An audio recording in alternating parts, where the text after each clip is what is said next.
What's up, everybody? I am here for my 3 times weekly Q&A, like where I just answer questions that I took beforehand, and also take questions as I go here. So if anybody pops in with questions, I'm happy to answer them.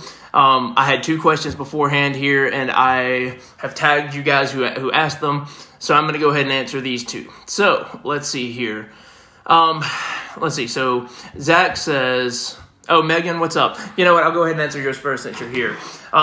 Suggestions for at-home workouts to tone core muscles. Okay, so before I answer this, I'm going to give like a clarification. Okay, so the word like tone is one of those, usually what people mean is like be able to get to a place where you can see some muscle in the stomach area or whatever area we're talking about, right?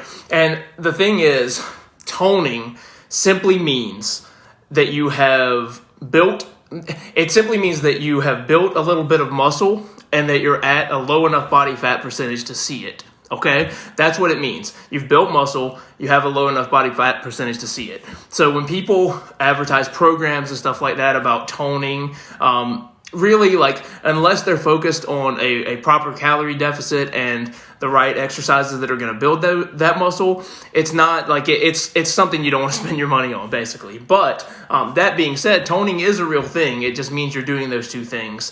And so that being said, what you can do is, first, you have to make sure that you're in a caloric deficit. You know, if you have excess body fat, you have to make sure you're in a caloric deficit to get yourself down to a body fat percentage where you're lean enough to be able to see your muscle. Now, if you've already done that, you've already gotten yourself to a place where you're at a pretty low body fat percentage, but you can't really see any tone or whatever, then all you really need to do is build the muscle. Right, so if you're at a low enough body fat percentage already, you just need to build some muscle to accomplish the toned look.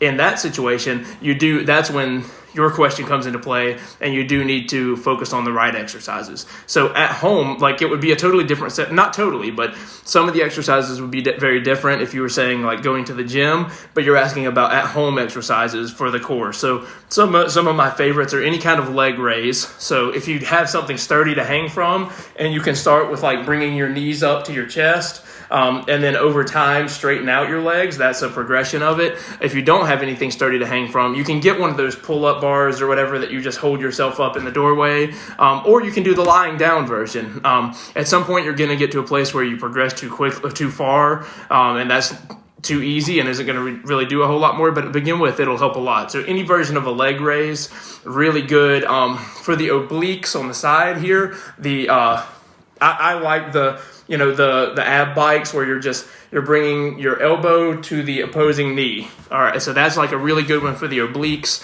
And then I don't like push sit-ups or crunches or anything like that, because really they only work the abs for like the first 30-ish degrees of motion, and then the rest of it's really hip stuff. So I like something where there's like a V-up. So if you could do like a weighted V-up, let's say you grab something at home that's weighted, and you're just like, pretend this is the ground behind me and I'm laying down, and you have something in your arms, and you're bringing your arms up and your feet up at the same time, almost in like a crunch motion that actually is useful. That's a really, really good exercise. I'm trying to think what else. If you want to invest in one of those ab rollers, it just looks like a wheel with like handles. That's one of the few like at-home pieces of equipment that aren't like weights related that I do recommend. I love those things. You can do all kind of stuff with them.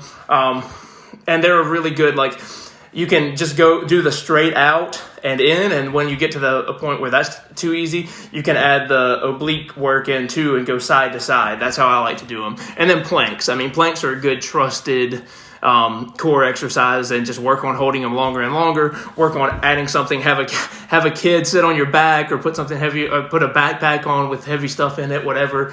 You can get creative, and you can do all kind of stuff like that. But don't waste your time with sit-ups, crunches. They're just not very good. They're just not very efficient when it comes to core work. Stick with leg raises. Stick with planks. Stick with ab wheel rollouts. Stick with air bikes. Things like that if you're talking about at home.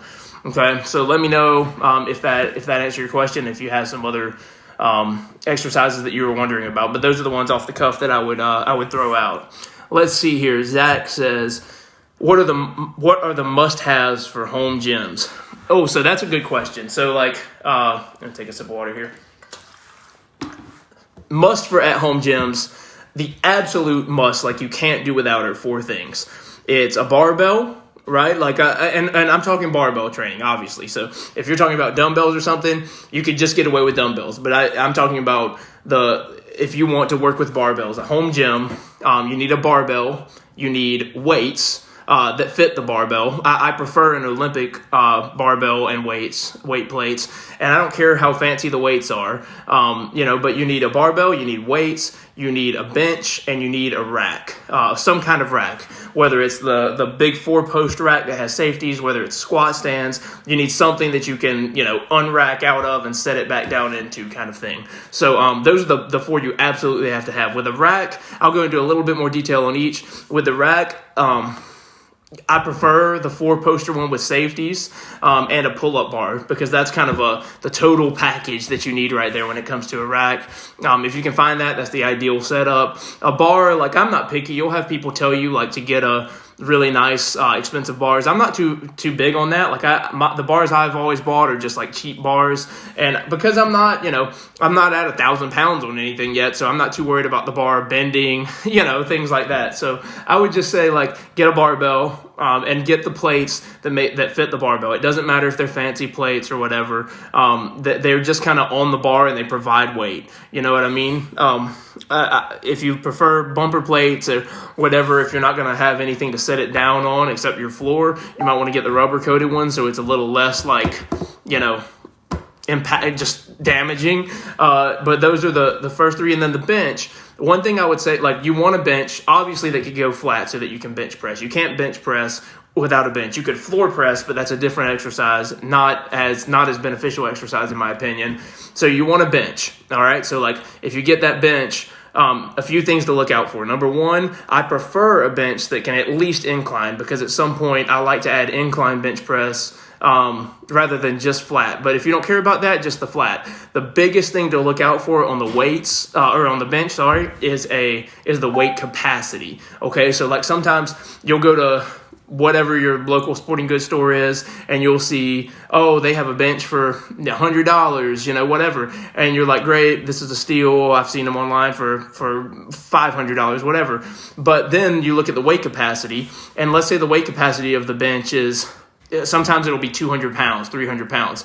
You have to think about that. That includes your body weight, and it also includes the weight you're actually working with. So if you already weigh 180, if you can bench more than 120 pounds, you're already at the weight capacity of a 300-pound bench. So you want to pay attention to that. I like to get one that's 1,000 pounds. I'm never going to bench 1,000 pounds, but I like the security of knowing that I am nowhere near the weight capacity of this thing. You know what I mean?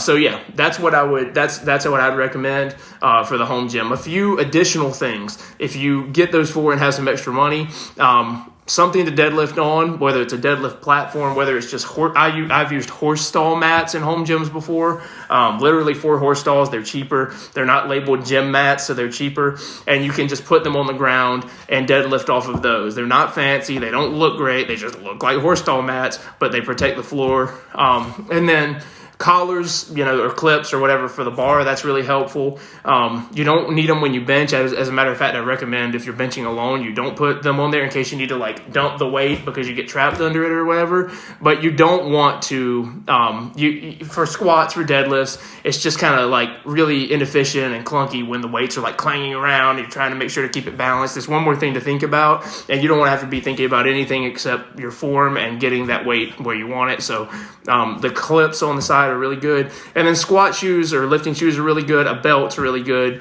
But if you get those 4 that I said, the rack, the bench, the weights, the bar, you can do any program out there. So yeah, let's see. Reginald, what's up, man? When should I do my core workout? At the beginning or the end of the workout? Or should I have a day dedicated to core? Sorry if you have already asked. No, dude, no problem.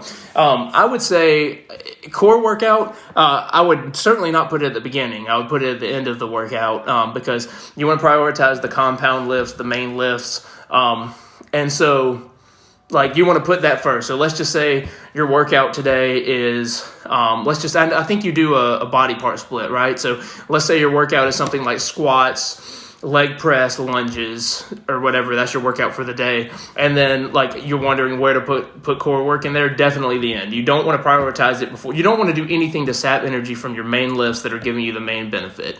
So put them at the end if you're going to do them in the same session, and if you want to do them at another time, there's nothing wrong with that either. All right, I think that's all the questions I had. Let's see, Megan, no problem, glad that was helpful to you. Darren, #legendary. Thanks, man. I'm not sure if you're talking about me or the answer I gave to whatever question you said that during, but cool. All right. Thanks, everybody, for jumping on here. I'll keep these short and sweet. I won't just hang around. I'm doing them 3 times a week now, so if I get any questions on here afterward, I'll answer them on Wednesday. Yeah, Wednesday. Man, it's so hard for me to remember what day it is now. Hope everybody's having an awesome start to their week, and yeah. Stay safe. Don't get COVID.